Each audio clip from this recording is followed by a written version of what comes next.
Employee Benefits 2. The accounting for defined benefit plans revolves around the estimation of the future payments to be made and recognizing the related expenses in the periods in which employees are rendering the service that qualify them to receive payments in the future under the terms of the plan. For contributory, si employer at si employee ay parehong nagko-contribute sa fund. The accounting for defined benefit plans involves the following steps. Step 1. Determine the deficit or surplus. The deficit or surplus is the difference between present value of defined benefit obligation and fair value of plan asset. Reminder that if the fair value of plan asset is less than present value of defined benefit obligation, the difference is deficit. And if the fair value of plan assets is greater than present value of defined benefit obligation, the difference is a surplus. For step 2, determine the net defined benefit liability. The net defined benefit liability or asset is the amount that is presented in the statement of financial position. For step 3, determine the defined benefit cost. The defined benefit cost is determined using the formula below. The current service cost is the increase in the present value of defined benefit obligation resulting from employee service in the current period. The illustration shows that a man spent his 40 years in working until he reached his 70s. According to the law, this man will receive a post-employment benefits upon his retirement. Gain or loss on settlement. It arises when the employee's obligation to provide benefits is eliminated other than from payment of benefits according to the terms of the plan. The formula will be present value of defined benefit obligation less than plan asset. Net liability on the net defined benefit liability.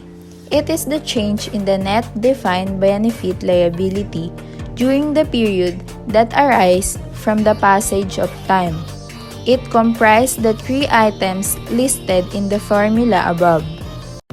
Actuarial gain and losses. Ang actuarial gain and losses ay ang mga pagbabago sa present value of defined benefit obligation na nagre-result sa pagbabago rin ng actuarial assumptions.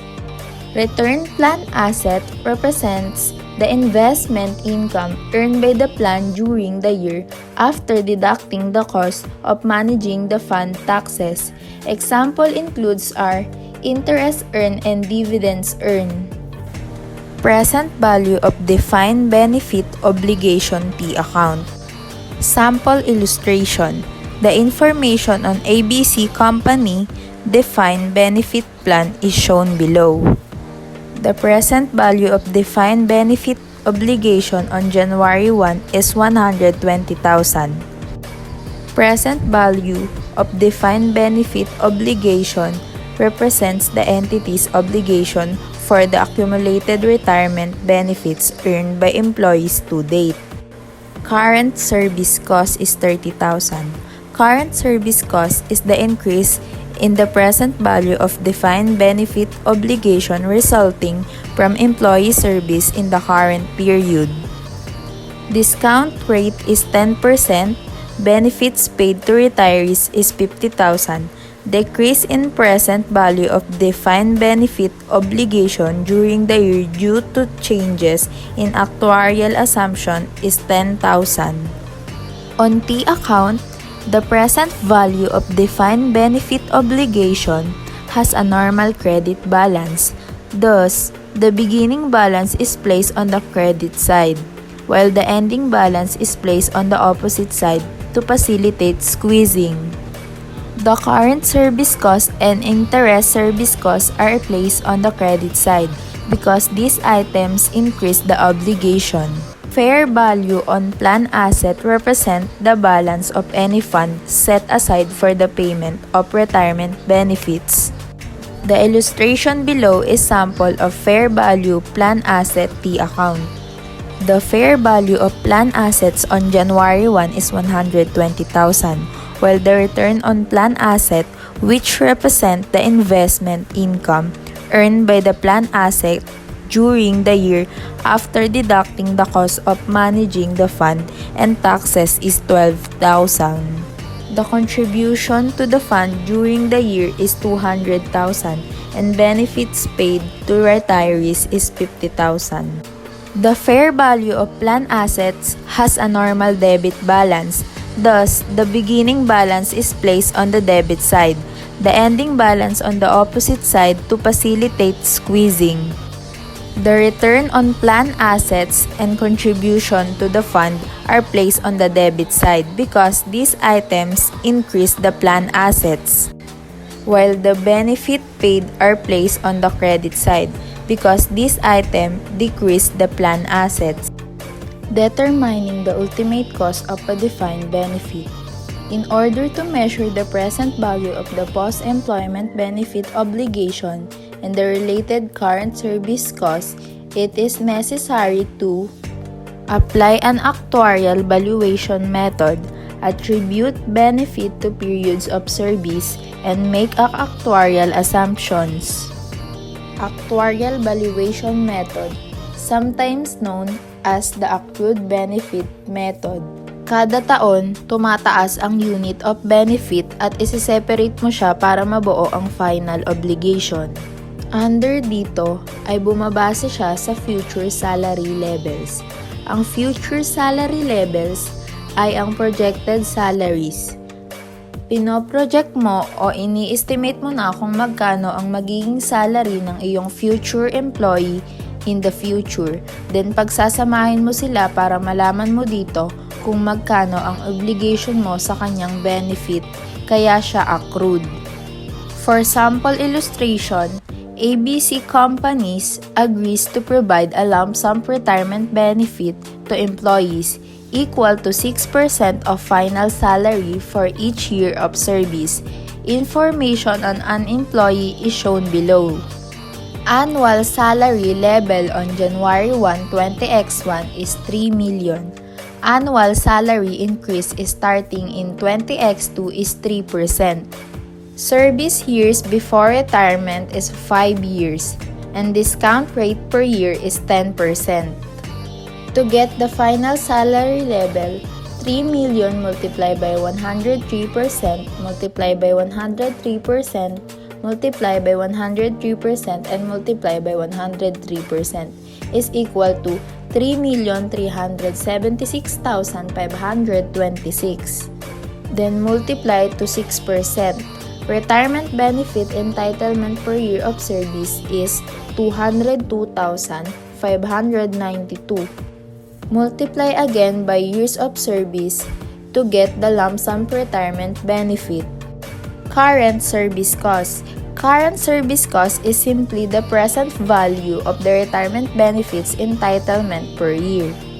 Makikita na natin sa table given ang retirement benefit entitlement per year dahil nakuha na natin siya sa unang illustration na ipinakita kanina. Ngayon, ang kailangan hanapin ay ang current service cost. Para mahanap natin ang current service cost, kailangan muna nating hanapin ang present value. Para mas mapadali, 1 divided by 1 plus discount rate power of n. Ito ang gagamitin nating formula. Ang discount rate sa table ay 10% at ang n naman ay period of years. Halimbawa, sa December 31, 20X1 ay 4 years sa expected date ng retirement. December 31, 20X5 mula December 31, 20X1 ay 4 years. Nakuha na natin ang present value. Kukunin na natin ang current service. Retirement benefit entitlement per year multiply by present value is equal to current service cost. Present value of defined benefit obligation is simply the present value of accumulated retirement benefit entitled to date. In the years December 31, 20X1 ay given ang 202,592. Para malaman natin ang sumunod na year ay imumultiply mo siya sa 202,592 at kung ilang years. Then, ang present value of defined benefit obligation ay imumultiply sa accumulated retirement benefit to date sa present value. Attributing benefit to periods of service. Ang sinasabi dito ay kung ilang taon kang nagseserbisyo sa kanila. Ito ay straight line basis at simula sa pagseserbisyo mo hanggang sa future service. Benefits are attributed in current period in order to determine the current service cost at current and prior periods para malaman ang present value of defined benefit obligation. Past service cost. Para makuha ang past service cost, subtract lang natin ang present value of defined benefit obligation before and after amendment. The increase in obligation is the past service cost. Asset ceiling. Nakikita natin sa screen ang given. To find the surplus, we need to subtract the beginning fair value of plan asset by the beginning of present value of defined benefit obligation. Then same procedure para sa ending amounts. Para mas madaling maintindihan, ilagay natin sa table. Ang surplus noong January 1 ay 150,000, pero dahil may asset ceiling na 100,000, ay ito ang gagamitin natin as defined benefit asset. Ang 50,000 na difference nila is the effect of the asset ceiling. Then same procedure for December 31. Para naman makuha natin ang interest on the effect of asset ceiling as of January 1, multiply lang natin ang nakuha natin na kaninang effect of asset ceiling ng January 1. Multiply by the discount rate. So, in this problem, 50,000 multiplied by 10%, the interest is 5,000. Sa pagko-compute naman ng remeasurement, kukuhanin lang natin ang difference between interest in the effect of asset ceiling at ng change in the effect of asset ceiling. Refer to the previous table, yung 50,000 ay effect noong January 1 at 150,000 naman noong December 31. Kaya may change in the effect ka na 100,000. So 5,000 less 100,000 is 95,000. That is the amount of remeasurement. Reimbursement. Kapag virtually certain or mataas ang chance na mangyari na may ibang party, halimbawa, insurer, na magbabalik sa company ng sum or lahat ng gastusin para sa pagsettle ng defined benefit plan, nire-recognize ang right to reimbursement as a separate asset and measure at fair value, kapareho ng treatment sa plan assets. Kapag nag-gain ang reimbursement assets dahil sa paggalaw ng carrying amount, deduction yon sa defined benefit cost. Kapag naman loss, addition yon sa defined benefit cost. Overfunding and underfunding. Masasabing overfunded ang benefit plan kung merong net defined benefit asset at underfunded naman kung merong net defined benefit liability. Kapag equal or greater than ang fair value of plan asset sa present value of defined benefit obligation, masasabi natin na ang plan is fully funded. Offsetting. Ang isang asset patungkol sa isang plan ay offset against sa liability na patungkol sa ibang plan kapag ang entity ay parehong mayroong legally enforced right or may karapatan sa entity na pinapayagan ng batas na gamitin ang surplus ng isang plan para naman masettle ang obligation under ibang plan. Mayroong intensyon na isettle ang obligation on a net basis or ma-realize ang surplus sa isang plan at the same time, masettle naman ang obligation under ng ibang plan. Other long-term employee benefits. Ito ang mga benefits na other sa post-employment at termination benefits na due na masettle beyond 12 months after ng end ng period kung kailan na na-render ni employee ang service. Examples: long-term compensated absence. Number 1 example is sabbatical leave. Ito ay panahon na kung saan ang isang employee ay hindi pumapasok sa trabaho pero employed pa rin siya. Usually, ang nagtitake nito is ang mga personal interest, halimbawa, nag-aaral, nagtatravel at iba pa. Number 2 ang jubilee or under long service benefits.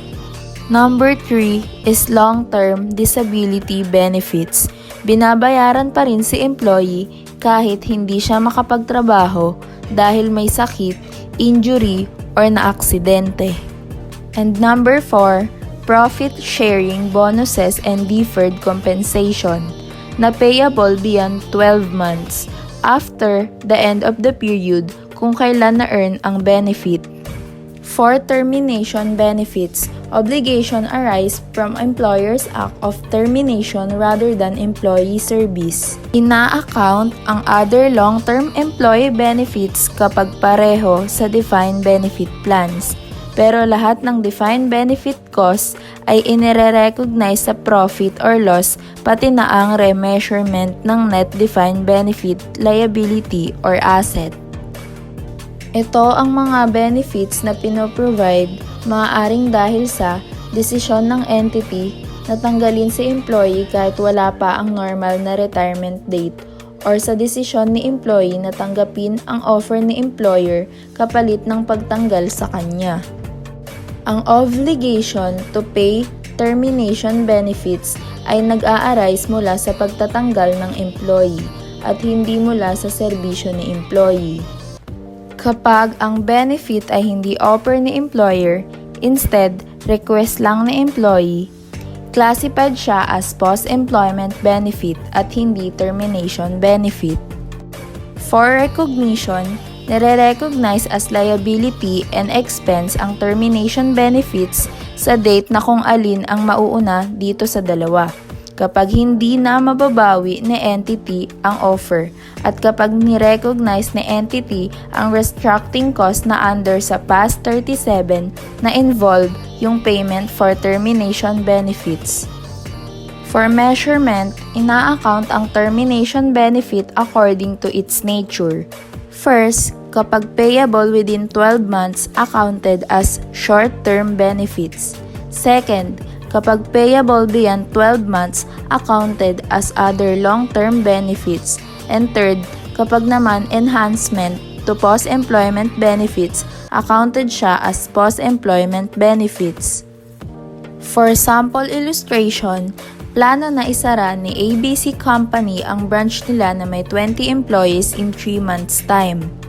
Ang mga employee raw na mag-i-stay hanggang sa pagsasara ng branch ay makakatanggap ng 130,000 sa termination date at ang mga aalis naman before magsara ang company ay makaka-receive ng 40,000. Kalahati ng mga employees ay expected na aalis bago magsara ang branch. Ang problem is magkano ang liability for termination benefits. Ang 40,000 ay considered as termination benefit per employee dahil ito ang amount na kailangan nila ibayad regardless kung aalis ba ng maaga or aabot sa closure ang mga employees. Ang sobrang 90,000 is considered as short-term benefit dahil bayad yon para sa service at hindi para sa termination. Para makuha ang liability for termination benefits, multiply natin ang 40,000 per employee at 20, which is the total number of employees. We will get 800,000 and that is the liability for termination benefits. On the other hand, yung excess naman na 90,000 ay multiply sa kung ilan ang expected na mag-i-stay hanggang closure, which is 10. So the short-term benefits is 900,000. Then, i-recognize siya doon sa 3 months period na yun. Halimbawa, 300,000 per month. Natapos mo na ang part 2 ng employee benefits.